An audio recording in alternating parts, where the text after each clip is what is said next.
or to the clouds. Hi, welcome Miracle Makers. It's Dr. Sarah Larsen and Dr. Swaha JJ Ron Holman. I'm so excited that you're here. It's an extraordinary time on our planet, and we love that you're joining us. We will have more people joining throughout this time. The extraordinary thing about Swaha Ron is not just the amazing stories that you're going to hear, not just the ability to manifest and create, but really truly a transmission of wisdom that is ancient and precedes. In the Egyptian culture, in the Egyptian mythology, there's Zep Tepi. There's a time before time. And so the first time I met Dr. Ron Holman, he came to my office. I took a look at his hands, and probably 2008, 2009, that time frame, 2008 is when I started teaching. So he was one of the first, and just fascinating. And we entered Zep Tepi, the time before time together, and we have been great friends. In fact, we became brother and sister. I tied a Rocky on his wrist some time ago. I'm so glad you're here. I'm going to have Swaha Ron share what it was like to be him, growing up where he grew up, just a brief story so you have a little bit of a reference point for, it's important where people begin and where they end up. We'll start with where Swaha Ron. Swaha, where did you begin? Thank you. So just a couple of sentences about that first meeting that we had. I saw, I don't know, in a magazine or something, Dr. Sarah Larsen, MD, palm reader. And I looked at that and I said to myself, I better go check out this Dr. Sarah Larsen palm reader. So I walked in and I just put my hands out. I didn't say a word, didn't give any background or nothing. It was very interesting. So I grew up in Glendale. My father grew up in the back hills of Missouri, and my mother was an Italian immigrant. And, they sent me to Catholic school that I didn't really appreciate. But, I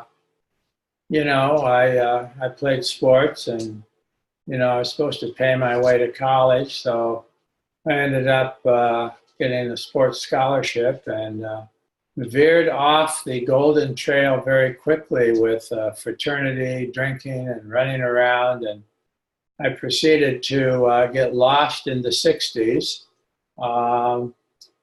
sex, drugs, and rock and roll until I was 29. And I weighed 160 pounds, hadn't eaten in 2 weeks, and I was really sick and tired of being sick and tired. So I went into my 9th drug rehab program and started, I was like slightly more willing to listen to somebody else than I was resistant and angry and upset and scared. Mostly scared, but of course, growing up in the macho West, you never admit that sort of thing. But eventually, one thing led to another, and I finished the program, and I decided to study drug counseling. I went and did that, and there was a lady teaching it that was a marriage and family license, and I looked at her, and I said, wow, I can do that. And so I went to school, finished my bachelor's, master's, and doctorate, and got licensed, actually, in spite of all of the nefarious activities that I was tagged with in the system. And when I went for my license, they said, well, we need to see you, because I told them the truth. So I go in there and I told them what it used to be like, what happened, and how it's like today. And the three of them were sitting behind a table like you see on TV, getting ready to parole somebody. And I'm sitting in a chair out in front of them. And while I was talking, they're all just with their mouths hung open. I got all done, and they really couldn't even respond for a few moments. And then the guy in charge looked both ways at the other two, and he slammed his hand down on the table, and he said, "You're approved. We need more like you." Approved. We need more like you. And that Yeah. started the journey. That started the journey. I got my license as a marriage and family counselor. I had a PhD in psychology. And shortly thereafter, I started an HMO, health maintenance organization specializing in mental health and drug and alcohol treatment. And, you know, we have, I don't know, 500 or 600 clients, big clients, and we get 1,500 new patients a month, and we manage the treatment and the delivery of services to them for our clients. And we help them manage the employees that just can't seem to stay clean and sober, or can't seem to control their emotions, or have a positive drug test. And we're over 90% successful with helping these people get back on the path and find themselves and, you know, start living a good life. That good life, you are living the good life, right? You started off with this amazing background as a heroin dealer, bringing drugs across multiple borders, becoming a counselor, getting married to the love of your life, helping her stay alive, probably 25 years past what anyone thought. Could you share just a little bit about that journey? Yeah, I was married to Linda for over 40 years, and we did that whole journey together. And in 1986, she was sent home to die. She had stage 4 cirrhosis of the liver. She got hepatitis C when she gave birth in 75. And I'll mention where, Tarzana Hospital. And, you know, it was just like, what? Go home and prepare yourself for transition? And so Linda said to me, well, why don't you go look outside the box, and whatever you find, bring home to me. So I said, all right, what does that mean? So, well, finally we figured out that anybody that said they knew anything about healing or laying on of hands or Reiki or, you know, yoga or meditation, anything, they would shift energy. So anybody that said they knew anything, I went and studied with them. I probably spent over $1 million over 30 years, kissed a lot of frogs. There's a lot of weird people out there doing stuff. There are some real deals out there, I have to tell you. But the whole journey was really incredible because I got such an education.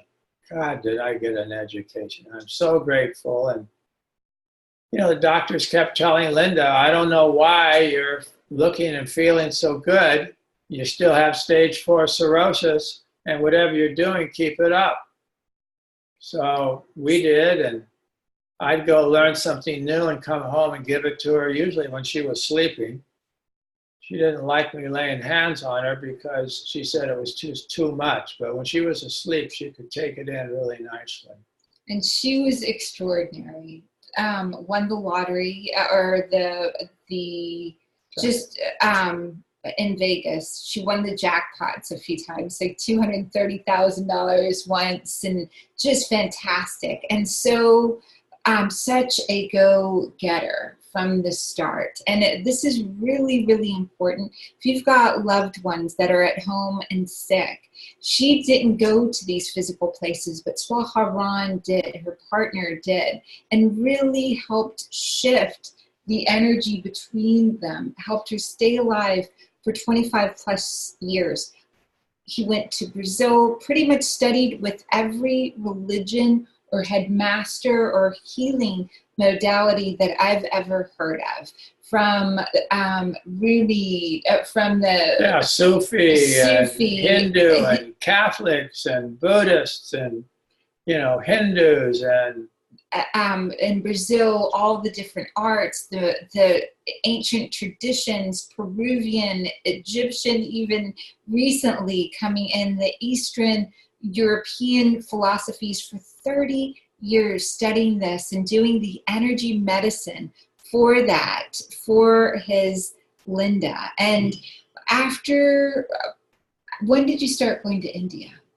1995. The first time I went to India, before I went to India, I was on the corner of Moore Park and Vineland, and I saw a raggedy street lady, matted hair, walking across the street, and my heart said, give her some money. So I followed her into the strip mall, rolled down my window. She was 15 feet away. I had a 10 and a 50. I pulled out the 10, and I said, excuse me, may I give you some money? She turned around, and out of her eyes came a laser beam of light that dissolved the $10 bill in my hand. I started crying instantly, the most profound joy I'd ever felt. Then she dissolved completely into light. I dissolved into light, and I found myself on the freeway driving, I don't know, a few miles down the freeway, and I cried for the next week. This is extraordinary because he's the head of an HMO insurance company in 1995, taking care of hundreds of people, including his wife, Linda, who is doing the finances, is led by something inside himself to go find this, and then the journey from there to India.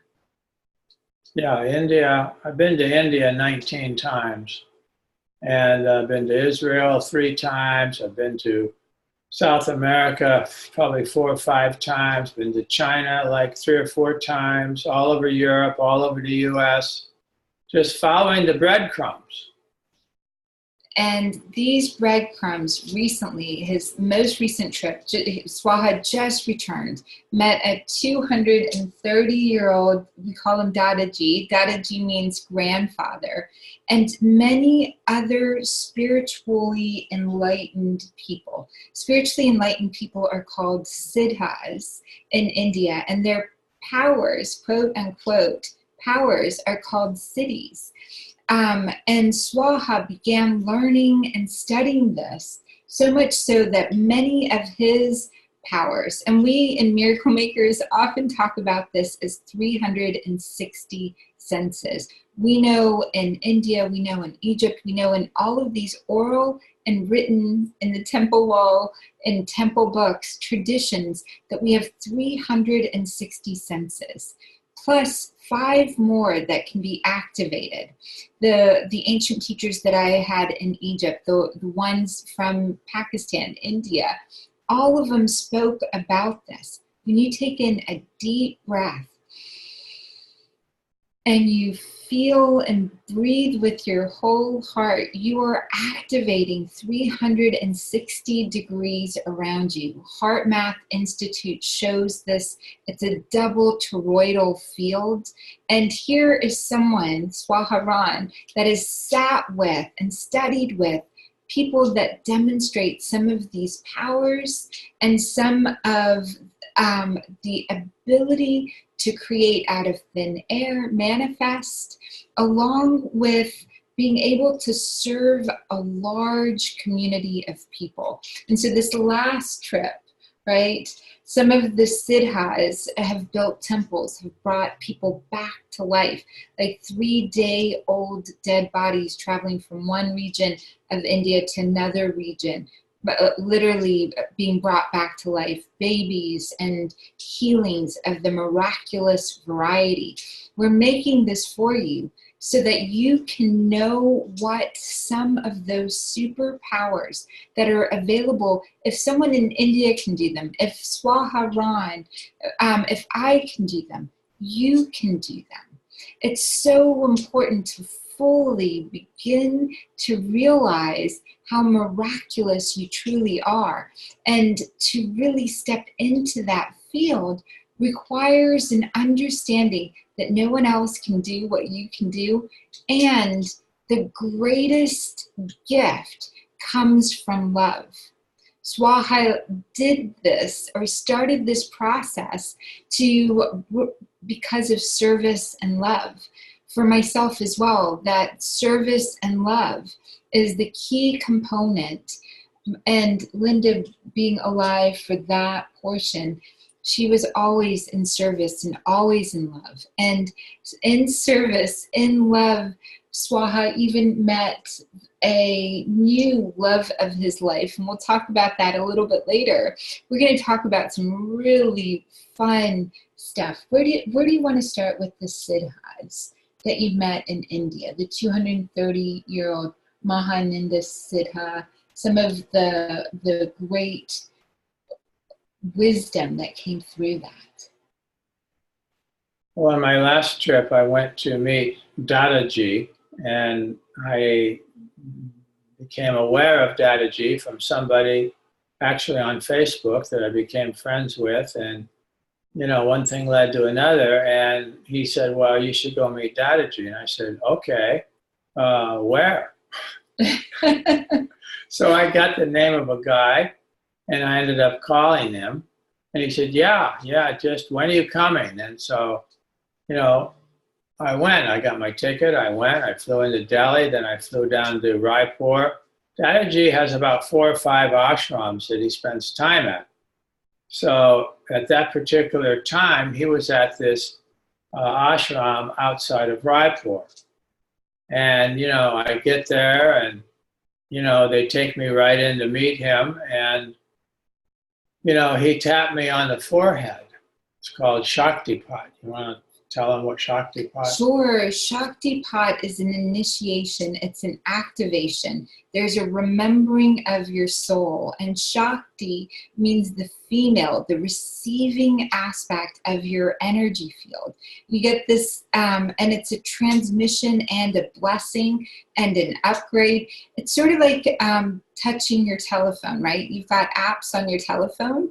Well, you get someone who's already carrying the vibration, Shaktipat, and it can be transmitted through your eyes, can be transmitted through the breath, it's transmitted through direct prayer and blessing, holding your frequency. You don't necessarily have to be in the presence of the person, but it's really intense. And a lot of people will lose the ability to speak, will go into samadhi, or will go into great experiences of joy and have to remember to come back into the form out of the Shaktipat oneness experience. So it's a very much a right brain, right body transmission of joy, activation, initiation of your ability to receive. And then you integrate all of that into your system over time. So, it's a constant ongoing process too. Every time we interact with somebody, we get Shaktipat from those people. Depending on, the person and I guess, how they're connected and what the energy that they carry is the big difference. So when Dadaji tapped me on the forehead, I've described it as a gentle tsunami going through my psyche. And it rose and it rolled and rolled and rolled and rolled. And I think it's still rolling, actually.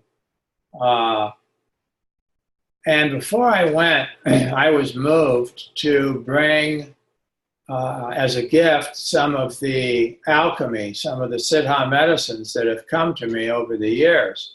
So I did, and I offered it to him, and he took it, and then one of his helpers, nobody really understood, and he couldn't explain it, so he brought it back to me. And then the guy that travels with him for 20 years came to me and said he wants the medicine. And I said, oh, well, the guy brought it back. That guy doesn't know nothing. So I sat down with his number one assistant, and I initiated him with the medicine and left it there. And then Dadaji, the blessing he returned to me was that he said, let's see, I will inspire Swaharan to find what it is that he wants. And I just went, cool. Yeah, I want to stay alive long enough to dissolve into light. So to be alive long enough to go into the unseen world as light, going back and forth. With it's the amazing. body. With the body, which is, and Swaharan serves and helps a great deal. At one point, he brought back medicine for Mahananda Siddha for our entire community. He actually, Navapasnam beads, right? This Navapasnam, the waters from that are created with Navapasnam means 9 poisons, which is funny. This is made of 4,000 plus herbs from Bogar. Babaji's teacher. Babaji's teacher, which is so fun to repeat this, right? This dipped in water, drank with intention repeatedly. In the work that I've done as sitting with someone, faith-based healing, they've been able to regrow lungs, all types of lesions on the skin, returning to a younger state of age in their body, able to release all kinds of psychological disorders from feeling that they were possessed or something else was inside their body. Again, this was all intentional. Blessing done into the water, 9 poison water, right? Navapasnam, the bead dipped in water that they brought. Swaha, what are some of the things that you saw happen over the years? Well, you know, Westerners that go to India or China or even Egypt and South America, you can't drink the local water or else you get dysentery for the rest of your life. Well, dipping the bead in local water anywhere in the world turns the water into medicine. The body's very, very happy. I've drank local water wherever I go just by dipping a bead in the water 3 times. So we went from that to making, which is, so Navapasnam water, again, it's for free. You just have to, shipping or anything like that, or if you bring your own water locally, we love anyone being able to have this experience. And it comes from source. The source in India, there is quite on this last journey, you saw I want to call it a cow, that had water coming out of it spontaneously. And yeah, Shiva rides a bull that's called Nandi. And when the construction of a high-rise was digging up the underground parking, they found this ancient temple buried. And when they opened it up, they found this Nandi with water coming out of Nandi's mouth. And they investigated it, and to this day, nobody can find how the water gets in there. It's just been flowing, though, from Nandi's mouth. So that's one of the ingredients also that went into the most recent alchemy. Banana. Yeah, banana. Banana. Yeah. Swaha brings back this package and it has BANANA on it. And I know he just went on this fantastic trip, met this 230-year-old man, met Mahananda Siddha again, often brings back great medicines and great alchemy. And so Swaha puts this thing in my hand and I look to read it and I'm like, oh, Swaha, you brought me back banana. It's this elixir banana, right? Banana tree wisdom, the ancient wisdom that is held within the codes there. That, what a fantastic. Yeah, it came in a vision. And so, you know, I had to go to the vegetable market in Bangalore to find chunks of banana tree. And I got it, and then we found a sugarcane vendor that has a grinder that grinds the sugarcane, and we talked her into grinding the banana tree trunks, and I got a couple of liters of juice and then started cooking and concentrating that and put in some of the Nandi water and then some pomegranates from Dadaji's hand.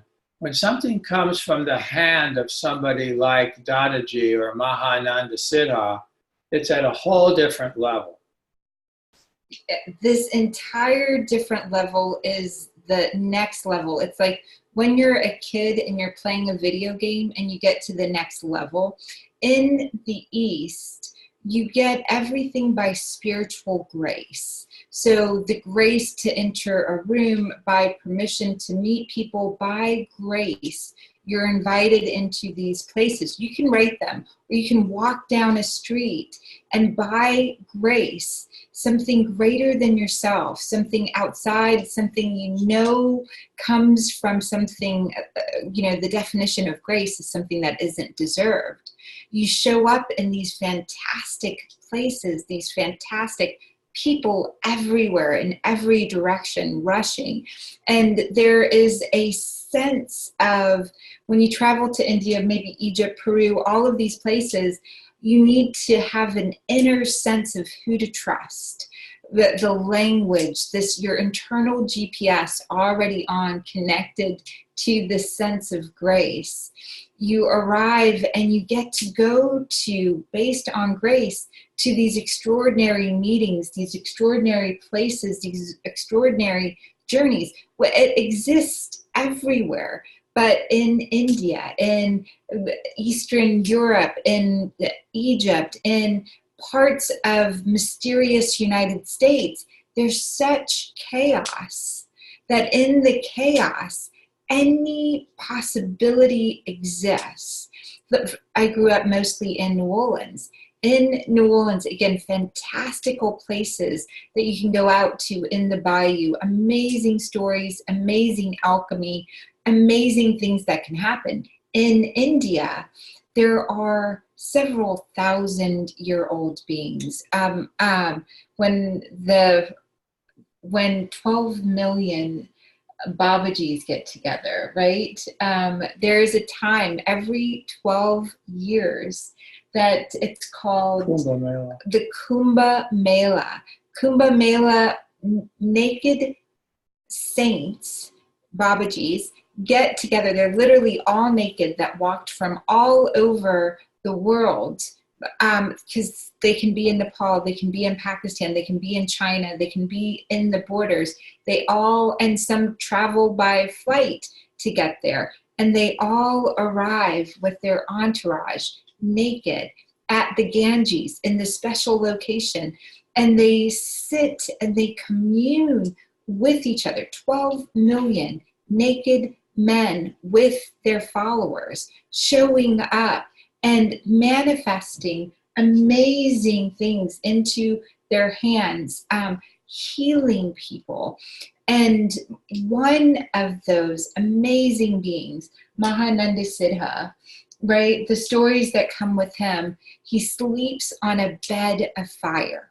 Not coals, but fire. Fire, literal fire. And we are going to have a fire walker, someone who, in a future mystery school teaching, his name is Hawk John, coming on. He walks on fire. He's done it over, he thinks, 10,000 times at this point, and has taught several thousand people to do this. And he's, again, another beautiful, extraordinary person.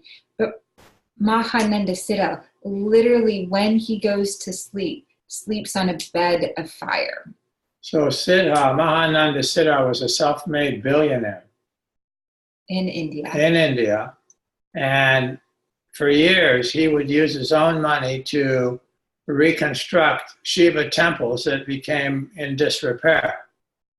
So one day in 1998, Shiva himself appeared to Siddha in a body, in a full Shiva manifestation, and said, "You're the 19th Siddha of the world. Go to this mountain, live in this cave, and feed and heal everybody that comes to you."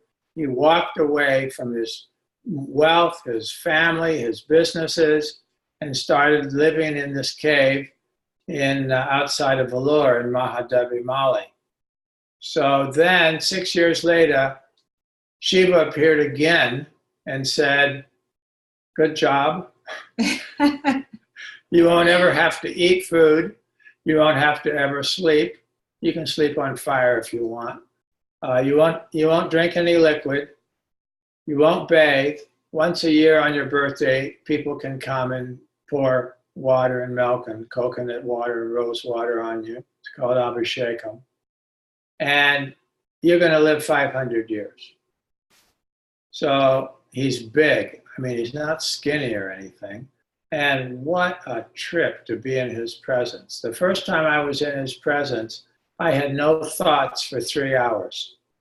And it was only when I was walking back to the car did I notice, the first thought I had was, I've had no thoughts for 3 hours.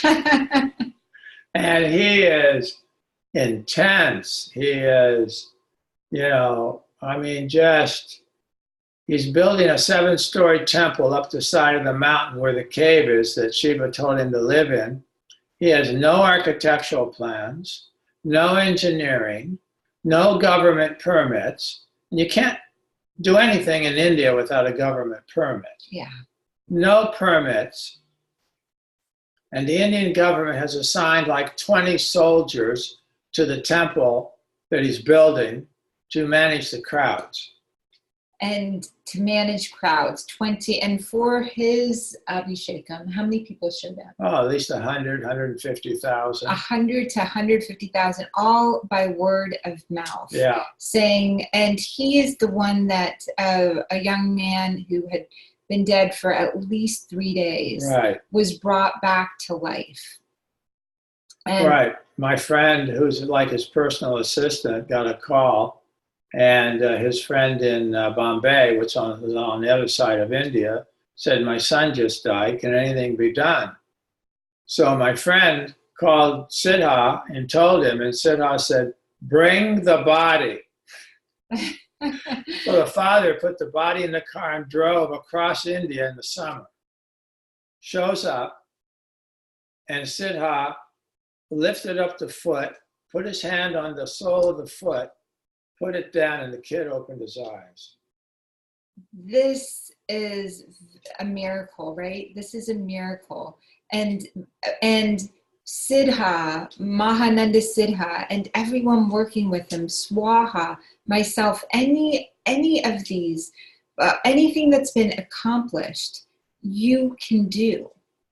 Any of this is by accessing a connection deep within yourself, learning the language that only you speak to yourself, the no thought space, to be able to manifest and create this extraordinary, co-create this extraordinary reality that we're living in. It's Deepak Chopra that says that doctors only know maybe 10% of what can be done for the body.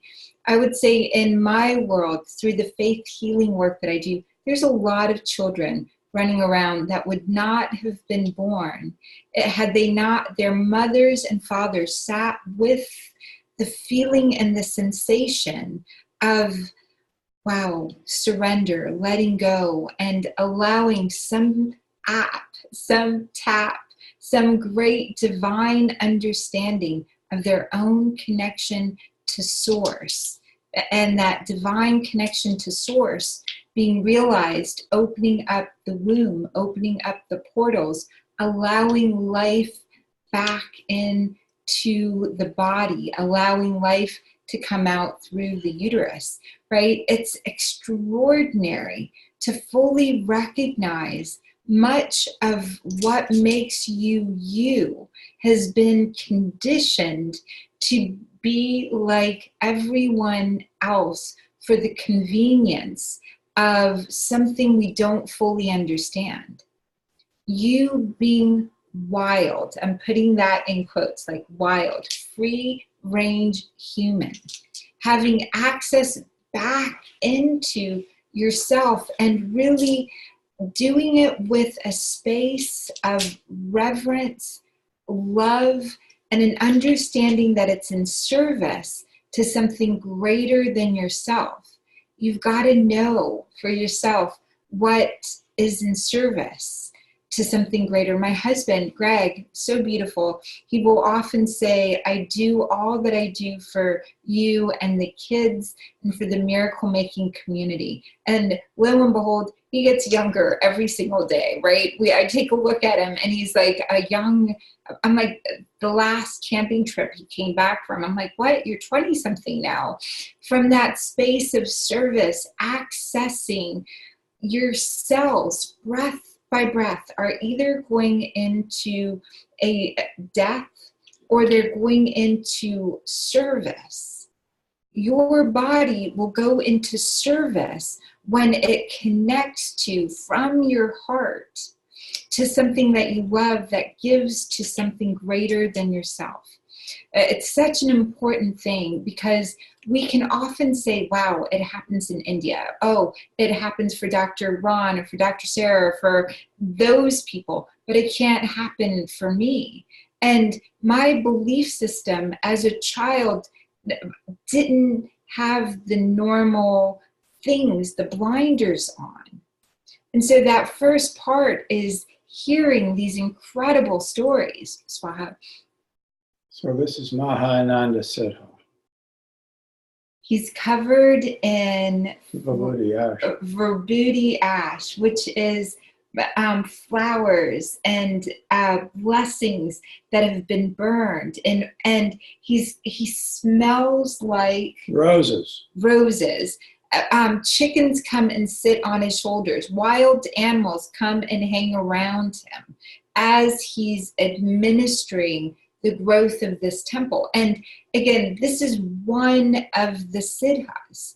You went to the ashram. I did. This is not Navapasanam, but this is a relative of Navapasanam, akin to Navapasanam, and it's from Mahananda Siddha. I don't know if you've ever seen I haven't seen this one. Yeah. So. The new metal. Yeah, it's got new metal on it feel the new metal from Bogar, and then the bead itself is from Siddha. Yeah. And he gave that to me. It feels like petrified wood. Yeah, it's very, very intense. It's in the same category as the Navapasanam, the ability to support the unfolding of your heartfelt desire and your intentions. And this medicine, these beads, are intentionally driven. So when you take the water that's energized with the beads, like Dr. Sarah said, you set intentions. Set intentions for your physical body. What do you want? Well, I want to be happy, healthy, and disease-free and look and feel like I did when I was 20. And then mental, emotional. What do you want to do? Well, I want to transform irritation into patience. I want to transform anger into love. I want to transform fear into faith. And then spiritually, whatever the words are that describe your highest spiritual aspiration. It might be what Jesus said, the Father and I are one. Or what Bogar said, to dissolve the distinctions between the body and the soul. And when that happens, time and distance disappears. Zep Tepi, a time before time, a space. And you have this is fantastic. It's amazing. It opens the third eye so that you know where to walk, where to navigate next, which is extraordinary. Just an amazing journey. Same wood. Yeah, those are extraordinary. And this energy, the energy of everything is energy. Everything is energy. And the energy of going from the physical form to the not here form. Linda, Swaha, when Linda transitioned and that journey, when that occurred for you, and 30 plus years of partnership, relationship, 40 plus years, 30 of which as a key component of staying well. She was beyond what doctors would ever expect for her condition. The last maybe year was the difficult, maybe 3 years altogether? Last year and a half. The last year and a half. Yeah, it was really, really beyond challenging. And at some point, Linda made the choice to transition and release her body. And in that journey, Swaha, 40 plus years, then went into a phase of in between the two worlds. Yeah, I can tell you that down at UCLA, you know, praying and meditating close to her, I actually could see, you know, the veil. And about all that was left was her hand with a little flower in it. And I was sucked up against the veil. You know, I mean, I was partially in the other side as well. And, you know, the hopes and the dreams and the fears of everybody that was there waiting for a liver transplant or waiting for a delivery of a baby or waiting for a heart or a lung or whatever was going on was just flooding my awareness and my consciousness and my psyche. I mean, it was really, really overwhelming for me. And so Linda made her transition on the 15th of July, 2015. And at 7 o'clock, I was in meditation at home and I heard her voice come in and say, "I'm leaving now." And I cried out loud, "No, no, no." You get a call at 11 from the hospital. Linda had a catastrophic brain event. I said, "What time?" They said 7 o'clock. Yeah. And then we had this really, really beautiful, cool ceremony when we switched off to life support because it was, you know, she was gone already. And I don't know, there was 8 or 10 or 12 of us around the bed, and she was squeezing our hands. It Yeah. was amazing that she said goodbye to each person in that room, and it was an amazing experience to be there. And the doctors were crying that were attending to her in the hospital, were literally crying, attended her funeral, and totally transformed. I've never seen anything like that. And I had the honor of switching off to life support. Why do we share this with you? Why right now? It's those times, the peak experiences and the ones that seem as though you would never want anyone to experience them, the highs and the lows. It's an amazing thing to really deeply feel. It's an amazing gift that initiates and activates deeper powers within you. The ability to feel what everyone was feeling. That wasn't the first time. The thoughts, feeling what everyone thought, had started for Swaha with his first visit to India. Part of the energy of movement for his heart and soul, keeping her alive, was initiated by being able to hear thoughts, feelings, and to be able to feel them and process them to the next level. Without running away. Without running away. And I might have whined and complained to my close friends, but, you know, only to get centered and grounded, you know, and to sit with what is. I mean, that's the magic, when you sit with what is. The circumstances will either get you closer to God or further away. So you got to decide. If it's going to be closer to God, you trust when you sit with what's going on, the feelings, the fear, the pain, the agony, the loss, the grief, knowing that on the other side of that is an incredible blessing. That incredible blessing. And often you can use the word forgiveness. Can you carry what has to be carried?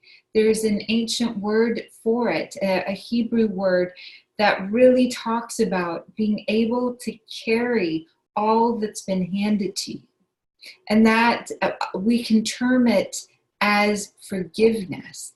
Can you play knowing and having experienced all the pain, the depth of everything that every stage of your life you've gone through? Can you carry that and not want it to be different? Carry it and step into play, step into co-creating. Can you step into this possibility of giving this energy new words, language, and purpose? So Swaha came and he sought out the Sufis, the rabbis, the priests, the palm readers, the coaches, the healers, all along, both being a teacher and being a conveying what was taught to him, to the community that he served, serving that energy forward. I remember Rabbi Finley, like taking that course, so extraordinary, such a journey. One of the first things I found when we moved into this home was St. Michael's, right? When we went to St. Michael's in Utah. And when we went to where you went before, I want to call it Chumash, the place where the cross would find itself. El Sanctuario de Chamayo. El Sanctuary del Chamayo. So outside of Santa Fe, New Mexico. So the way that Swaha came back, it's such a beautiful love story with Tisan, his wife, such a beautiful healer, incredible woman, incredible journey that they are on. They've recognized their past lives. Kimberly Meredith, being able to bring the light and healing. And then myself, I think we began working together 2008, 2009, this extraordinary journey of going from Linda transitioning to becoming brother and sister, to Tisan being in this process, to going to knowing this is the place to go to. And I've only missed a few flights in my life, and incredibly, the flight that I was to take in Utah to come back to return to speak at Jazz Fest magically disappeared off the roster, and they're like, what flight in this tiny little airport that I have all of the confirmations for. So I wind up getting a flight the next day just in time in Long Beach to be able to go speak. We have all of this time in between. We find that we're right down the street from a stupa, Buddhist stupa, find a vegan restaurant, vegetarian restaurant. Mexican vegan restaurant in the middle of nowhere. And this woman starts telling the story, the waitress we ask her some spiritual questions, and she comes to share the sanctuary of El Sanctuario de Chamayo, this extraordinary place that Swaha and Linda and Elizabeth go to on a regular basis when they were younger. Would go visit this beautiful sanctuary, a pilgrimage. And so this incredible pilgrimage to this place, it's off the map. So having to find the sanctuary was fun, but finding St. Michael's, it's not a monastery. It's a monastery. Monastery of the Holy Archangel Michael. So again, magical, mysterious, miracle stories. Eastern Orthodox. The letter from them arrived at Swaha's home on the night that Linda transitioned. That 7 p.m. remembering of knowing that she was gone, Swaha gets some of the mail, some of that, and there is this amazing newsletter from St. Michael's, the sanctuary. And during the time that Swaha's wife was in the hospital, had just transitioned, the funeral had just happened, I kept telling Swaha, we kept having to keep him physically here in this realm, not to transition with Linda. And Elizabeth said, we've got to get him to the sanctuary. Elizabeth said that? Elizabeth said, we've got to get you to the sanctuary. And so, of course, which is so beautiful, Elizabeth, Dr. Holman and Linda's daughter, I think it was when you were running the fevers and we were coming over with soup and we were doing all the work to keep your physical body here and out of the emergency room. And again, these miraculous stories, this establishment of a community around you that can be there for you during the time that's most necessary is really, really important. The other part is it's one soul. Dr. Holman and Linda, one soul. When Tisan came on and they started doing their work, they recognized their relationship from 5,000 years ago. Each of them independent in different rooms, having the same past life memory. It was really funny. I told Tisan, well, I saw us 5,000 years ago in China. She says, well, what did my hair look like? I told her. Okay. Well, what did my dress look like? I told her. She agreed. She said, well, what did our bed look like? I told her. She said, I had the same vision about a month ago. I didn't tell you. All right, well, we had a relationship, that's for sure. And I had no plan on having a relationship with anybody, that's for sure. She was my spiritual sister. And, we were just hanging out like we always did. And God, I felt so uncomfortable. And, I felt funny. And, I started dressing up and I started opening the door for her and pulling out her chair at the restaurant. And, what is going on here? What is this? So then I said, I think your pheromones are hitting me. And, then we figured out, what the heck was going on. And that, God has a plan. And I think that when we do the kind of work, that Dr. Sarah does and that Tisan and I do with people, we fine-tune our ability to hear God's word. And God is always talking to us.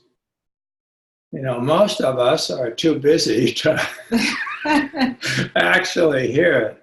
Right. It's an amazing thing because the only way that you can slow down time or anything is going deeply within yourself and using more of yourself to be in the current moment. It's such an amazing thing. The more aware you become of yourself, the more time you create for yourself. Yeah, not only that, how clean is your body? What are you actually ingesting? For the last, 7 months, I have been eating only vegetables, no salt, no sugar, no oil, just crock pot and herbs. And today I did 4 hours of Qigong before I got here. Which is extraordinary. I remember when we started doing Ormus, right? Swaha looks about 40 years younger than you did before. So literally we have to bring the pictures out at some point, which shows Swaha and how ancient he looked. Maybe 10 years ago, he looked 40 years older than he does right now. We started just watching and taking pictures with his grandkids on his lap, and you can see where he goes from like 5 years aging, and the last few times, literally, oh my gosh, it's so funny to see this. Those kids are now, it's an extraordinary picture if we can get this. This is what Swaha, that's Swaha right there, used to look like. How old are the boys now? Boys are almost 11. They're almost 11. And so you're looking at 40 years of, this is a recent picture. Well, the boys are more like, I think, 7 or 8. Yeah, 7 or 8. And it continues to go on this journey. We brought some of the Ormus to Hollywood, and we brought some of the healing from that. We distributed it at Oscar parties, and it was so fun to have that experience. Well, Mahananda Siddhar likes Ormus. Yes. And he's requested on several occasions that I bring red Ormus. You get red Ormus by collecting Ormus with the red Hawaiian salt and the pink Himalayan salt. And again, I want to just tell you, this was under guidance. If we can do this, if it started, there was a knowing that this is the next step, collecting Ormus. Swaha ordered the applications, the salts, and brought together a community. And now there are so many batches, so much intelligence. It started with a vision and knowing, an action, taking the action steps, measuring it, getting all the components. Then the process got perfected. The community gathers orbitally, this is what ORMUS stands for, orbitally rearranging molecular elements. And these are basically, it's medicine, it's salt that is collected on the full moon or special celestial times. During that period, more of the life force exists in the ocean, more coral spawn. Well, you can create this condition to collect the spontaneous potential materials. And there's 3 systems written about in Indian mystery schools, 1 in Egyptian mystery schools, 1 in the oral traditions.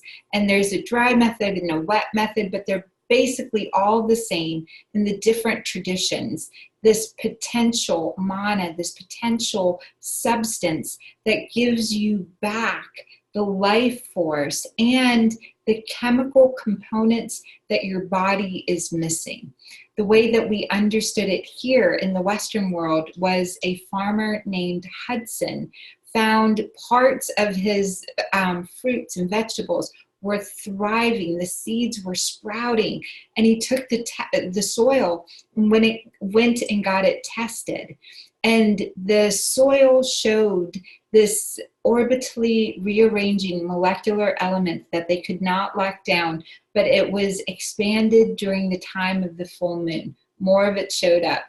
And going into scientific data from the past, these records from the past, people found it and started remaking it. There's Ormus Gold, all of these extraordinary ways to connect and collect. And you and Tissan now have a beautiful company called A New Alchemy. Yeah, newalchemy.com. And, you know, one of the interesting things about Ormus is that it is, it acts like a tractor beam pulling stuff in. And I say that because I had a room with, you know, a couple thousand pounds of Ormus in it. And when I was in India in 2000, I think 18 or 17, on January full moon, I was in India. And when I got back, I found a 30-gallon barrel with full moon January 2018 and full of Ormus. And you know, I don't know where it came from. I was in India at that time, and nobody was going to my office and collect the Ormus without me there. So I've concluded that all the other Ormus in that room somehow, you know, tractored that in and manifested the barrel and the Ormus and everything. And we've had a number of very interesting things occur during an Ormus collection.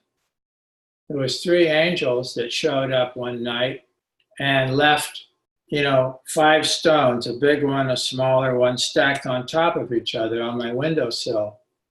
And I noticed when there's something new that wasn't there. And so I spotted those, and I called everybody that was at the Ormus collection. I said, do you have know anything about those 5 stones? No. Then one girl said, well, I saw 3 ladies leaving those. And as soon as she said that, I could see them and I could see their wings. And I'm getting chills right now just sharing the story. So it would seem that these higher beings, these miraculous types of occurrences, when good people, good company come together, there's this phenomena that starts happening. It's us calling it in. We call and we ask for the presence of this, and then evidence is left behind. Everything comes through the spiritual world, humans, the mental, and our emotions. Out of joy, babies are birthed, bodies are healed. Out of this, the spiritual world, comes that the thought, comes the energy and motion, emotion, and money literally appears, and healed bodies, literally that wholeness appears. There's magnificent, I've had rings manifest. Swaha's had extraordinary number of valuable things show up. This ring has had the etchings on the side show up. And the top. Right there. It's written in ancient Arabic, I think. It is Arabic, in ancient Arabic, and it means God, or it means love, and sacred places on that journey. Again, just metal, right? Then the spirit world wants to demonstrate, yes, you called me in. Yes, energy in motion. Yes, here, let us show you this. I have a little comment about when that happens. I think that, there's a committee or something going on up there, and they go, okay, let's give the humans this and see what they do with this. It's such an extraordinary, because we get, and I call it the outer ring, right? We get up leveled. We get to the next level. We've organized ourselves so well. We get to experience, for me, I was leading retreats in Egypt. I want to show you this ring that you made for us. This extraordinary ring. This is Swaharan had this designed with beads of King Tut. King Tut's beads wound up in a ring that Swaha designed with new metal. What's new metal? Mahananda Siddha. Actually, Boganathar asked for 3 grams of gold, 8 grams of silver, and 17 grams of copper. And a year and a half later, he gave it back, and it weighed 240 grams. And this metal is extremely high vibration.